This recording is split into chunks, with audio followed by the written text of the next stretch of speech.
ओम शांति। परमात्म महावाक्य आज के ये थे।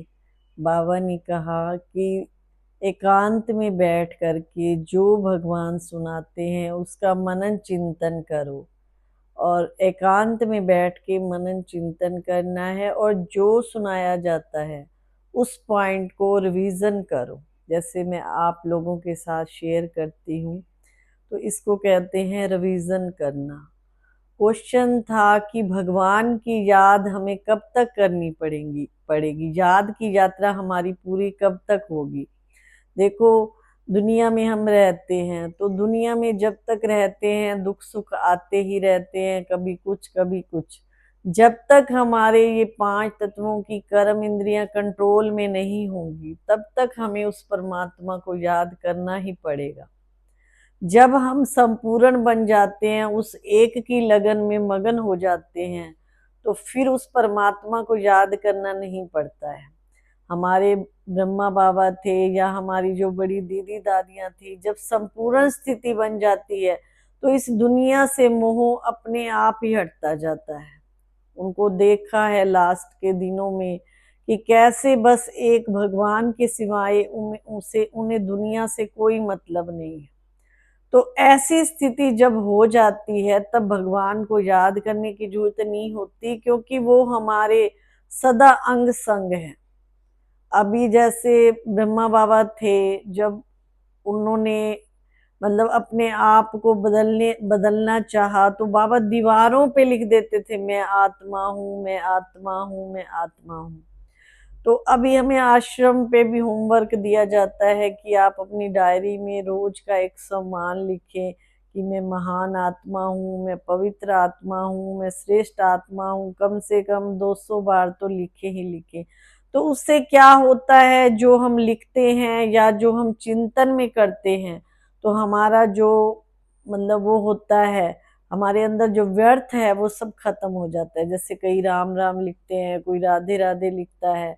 तो ऐसे आत्मा के जो गुण हैं, आत्मा की जो स्मृति है, बाबा कहते वो रोज लिखो, तो उससे हमारी याद की यात्रा पक्की होती जाएगी। अभी हम भगवान को भूल जाते हैं।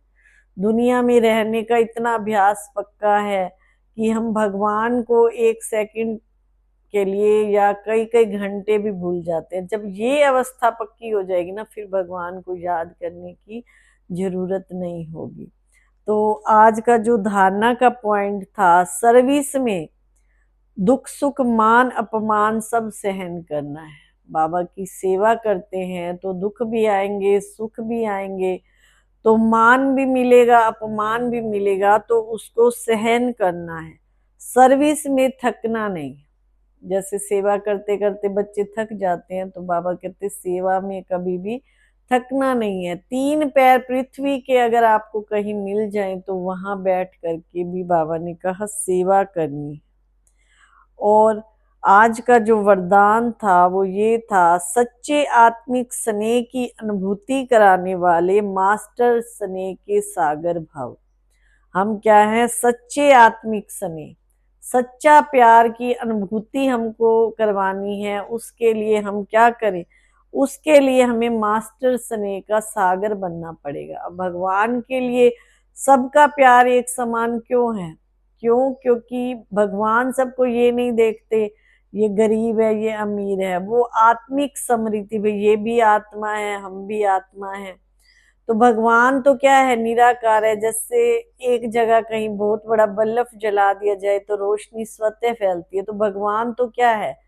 लाइट का सागर है। तो उसके लिए वो स्नेह का सागर है। सबको स्नेह बांटना भगवान के लिए क्या है? बिल्कुल ही आसान है। और आज का स्लोगन था, जैसे एक अच्छा विचार दिया जाता है, ज्ञान धन से अखुट रहो तो स्थूल धन की प्राप्ति स्वतः ही हो जाएगी। जैसे हमारे पास जितना जितना ज्ञान धन बढ़ता जाएगा, उतना स्थूल धन हमारे पीछे पीछे ही आ जाएगा। अभी हम क्या करते हैं? स्थूल धन के पीछे ज्यादा भागते हैं। देखते हैं ना, दिन रात डबल ड्यूटी दे के भी सोचते हैं कैसे ना कैसे धन कमाएं। लेकिन जब हम ज्ञान धन इकट्ठा करना शुरू कर देते हैं, अपने मन को शुद्ध संकल्पों से भरपूर कर लेते हैं, तो वो धन तो पीछे पीछे आ जाता है। जैसे आप देखते होंगे हम चल रहे हैं तो चलते हैं तो हमारे पीछे पीछे हमारी परछाई भी हमारे पीछे पीछे आती है। तो ऐसे ये क्या है, स्थूल धन हमारी परछाई है, ये तो अपने आप ही पीछे पीछे आती ही रहेगी। ओम शांति। ये थे आज के बाबा के मधुर महावाक्य कि एकांत में रहना है, कर्म इंद्रियों को वश में करना है, बाबा को याद करना है, स्थूल धन के पीछे नहीं भागना है, सबको स्नेह देना है। देखो ये पूरा मुरली का सार प्रश्न उत्तर इसी में ही 7-8 बातें हमको शिक्षा रूप में मिली हैं। तो रोज ऐसे परमात्मा महावाक्य सुनते रहिए। ओम शांति।